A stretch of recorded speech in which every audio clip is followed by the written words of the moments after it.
இத்தாலியில் போரின் தாக்கம், அதாவது இத்தாலியில் முதல் உலகப் போரின் தாக்கம் எப்படி இருந்தது அப்படிங்கிறத பற்றி தான் பார்க்க போகிறோம். மேற்கு ஐரோப்பாவில் பழைய ஆட்சி அதிகாரத்திற்கு எதிராக திரும்பிய நாடுகளுள் முதல் நாடு இத்தாலி ஆகும். இதை நோட் பண்ணிக்கோங்க. மேற்கு ஐரோப்பாவில் பழைய ஆட்சி அதிகாரங்களுக்கு எதிராக திரும்பிய நாடுகளுள் முதல் நாடு எது அப்படின்னு கேள்வி கேட்டாங்கன்னா இத்தாலி தான்.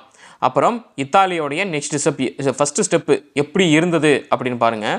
முதல் உலகப் போரில் இத்தாலியின் முதன்மையான சவாலான பணி ஆஸ்திரியர்களை தெற்கு முனையில் நிறுத்தி வைப்பது தான். இதை நோட் பண்ணிக்கோங்க. முதல் உலகப் போரில் இத்தாலியோடைய முதன்மையான சவாலாக எது இருந்தது அப்படின்னு கேள்வி கேட்டாங்கன்னா ஆஸ்திரியர்களை தெற்கு முனையில் நிறுத்தி வைக்கிறது தான்.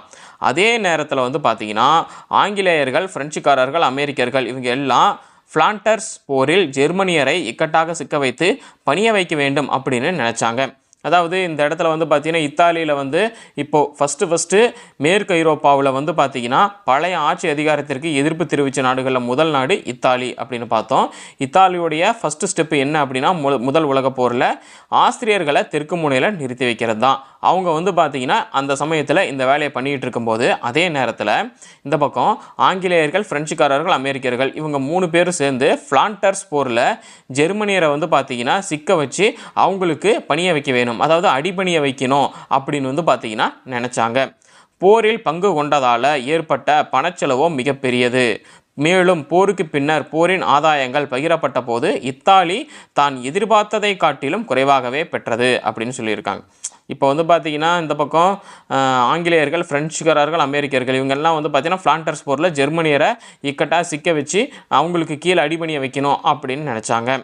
அப்புறம் போர் அப்படின்னாவே பணச்செலவு பார்த்தீங்கன்னா ஆகும். ஏன் அப்படின்னா வீரர்களை எல்லாத்தையும் திரட்டிக்கிட்டு ஒரு இடத்துல இருந்து இன்னொரு இடத்துக்கு கூட்டிகிட்டு போய் அங்கே பார்த்தீங்கன்னா போர் செய்கிறோம். அப்புறம் பார்த்தீங்கன்னா அந்த துப்பாக்கி, அந்த ஆயுதங்கள்லாம் இருக்குது இல்லைங்களா, அதெல்லாம் செய்கிறதுக்கு செலவாகும் இல்லைங்களா. ஸோ அந்த செலவு, ஸோ போர் அப்படின்னாவே செலவு தான். போரில் பங்கு கொண்டதால் ஏற்பட்ட பணச்செலவு மிகவும் பெரியது. சரி, பணச்செலவு ரொம்ப ஆகி போயிடுச்சு. அதனால் என்ன நினைப்பாங்க, போரில் வெற்றி பெற்றவங்க என்ன நினைப்பாங்க, சரி போருக்கு அப்புறமா நமக்கு பார்த்தீங்கன்னா நல்ல ஆதாயம் கிடைக்கும், அதனால் நல்ல பணம் கிடைக்கும் அப்படின்னு பார்த்தீங்கன்னா எதிர்பார்த்துருப்பாங்க. சரிங்களா.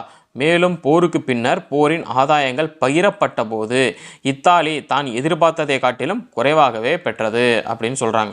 அதாவது ஒரு எடுத்துக்காட்டுக்கு நான் சொல்கிறேன். இப்போ இத்தாலி பார்த்தீங்கன்னா ஒரு 100 ரூபாய் எதிர்பார்த்தாங்க. அப்படிங்கும்போது அவங்களுக்கு அந்த ஆதாயங்களை பகிர்ந்து கொடுக்கும்போது அதெல்லாம் முடியாதுங்க, உங்களுக்கு 5 ரூபாய் தான் அப்படின்னு சொல்லி பார்த்தீங்கன்னா கொடுத்துட்றாங்க. ஸோ அதுதான் விஷயம். ஸோ அவங்க 100 ரூபாய் எதிர்பார்த்துருக்காங்க, கிடைச்சது 5 ரூபாய், இந்த 95% கம்மியாக கிடச்சிருக்கு. அதனால் இத்தாலிக்கு பார்த்தீங்கன்னா ஒரு அதிருப்தி தான் இது. சொல்லப்போனால் தான் போரின் ஆதாயங்கள் பகிரப்பட்ட போது இத்தாலி தான் எதிர்பார்த்ததை காட்டிலும் குறைவாகவே பெற்றது. சோசலிஸ்டுகளின் ஆஸ்திரிய ஆதரவு, கத்தோலிக்கர்களின் ஆதரவை பெறாத இப்போரில் இத்தாலி பேரிழப்புகளை சந்தித்தது. ஆதரவுகள் இல்லாதனால தான் பார்த்தீங்கன்னா இத்தாலி இந்த போரில் பண இழப்பை பார்த்தீங்கன்னா சந்தித்தது அப்படின்னு சொல்லப்பட்டிருக்கு.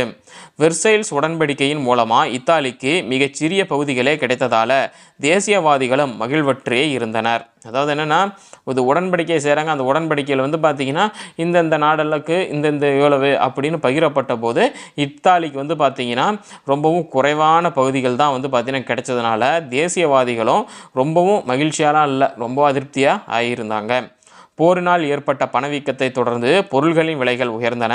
எதிர்ப்புகளும் வேலை நிறுத்தங்களும் அடிக்கடி நடைபெற்றன. போரினால் ஏற்பட்ட பணவீக்கம் அப்படின்னு என்னென்னா, இப்போ போர் நடத்துகிறாங்க, போருக்கு செலவாகுது. சரிங்களா. இப்போ அரசாங்கத்துக்கு பார்த்தீங்கன்னா நிதி பத்தலை. அந்த நிதியை எங்கே இருந்து யாரை மிதித்து நிதியை வாங்குவாங்க அப்படின்னா மக்களை மிதித்து தான் நிதியை வாங்குவார்கள், நேரடியாக மிதிக்க மாட்டார்கள். அதனால் என்ன செய்வார்கள் என்றால் அவங்க அத்தியாவசிய பொருட்கள், இப்போ நம்ம ஊருக்கு நான் சொல்கிறேன் சரிங்களா, அரிசி, பெட்ரோலு, அப்புறம் பார்த்தீங்கன்னா நம்ம பயன்படுத்துகிற கேஸு, அப்புறம் வேறு என்ன இன்னும் நிறைய இருக்குது. வண்டி வாங்கணுமா அதில் டேக்ஸை கூட்டுறது, அப்புறம் அத்தியாவசிய பொருட்கள் ரவை, கோதுமை இதிலெல்லாம் பார்த்தீங்கன்னா டேக்ஸை பார்த்தீங்கன்னா இஷ்டமேனிக்கு கூட்டி விட்டுறது.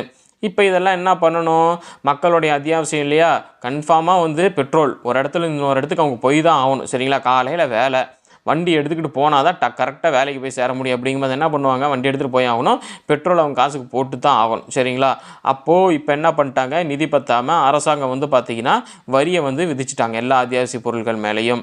மக்கள் மேலே இது வந்து சுமந்துருச்சு. சரி, இப்போ என்ன பண்ணுவாங்க, மக்கள் வந்து வேலைக்கு போகிறாங்க, அங்கே வந்து பார்த்திங்கன்னா ஒரு சம்பளம் கொடுப்பாங்க. எல்லா பொருள்லேயும் வந்து கண்ணா பின்னான்னு விலையேறி கிடக்குது. அப்படிங்கும்போது என்ன பண்ணுவாங்க, எல்லா விலையேறி போயிடுச்சிங்க, இன்னும் கொஞ்சம் சம்பளத்தில் கூட்டி கொடுங்க அப்படின்னு கேட்பாங்க.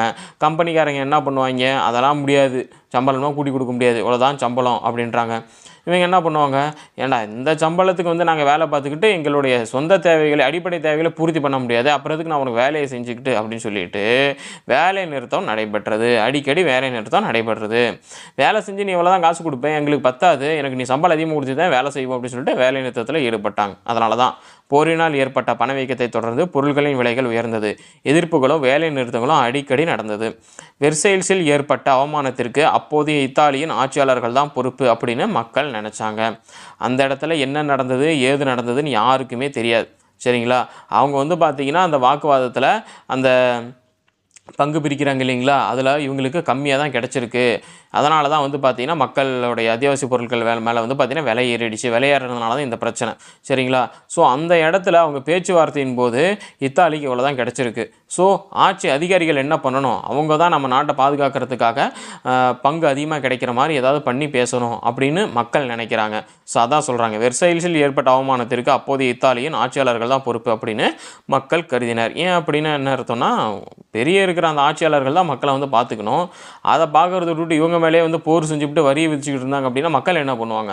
ஸோ மக்கள் என்ன சொல்லுவாங்க, அதிகாரிகள் மேலே தான் வந்து பார்த்திங்கன்னா தப்பு அப்படின்னு சொல்லுவாங்க. ஸோ இதுதான் வந்து பார்த்திங்கன்னா முதல் உலகப் போரப்போ இத்தாலியில் ஏற்பட்ட தாக்கம்.